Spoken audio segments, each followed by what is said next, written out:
Hey guys, in this video we're gonna go over how to transfer money from Gusto to your bank account. So you just sign in to Gusto. You can open up your Gusto mobile app, go to the wallet tab, and choose spending account.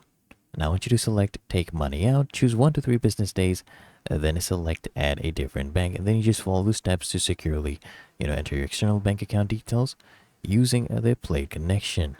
Okay, so they basically have a partnership with Plate to verify and link employees' external bank accounts in the Gusto mobile app. So just go ahead and log in. Don't worry, everything is fine. And once you have it added, you can send money to that account. Okay, and it's really that easy and simple. So I hope this guide provided value to you, and if it did, consider smashing that like button as well as subscribing to frequently asked questions, and I'll see you in the next one.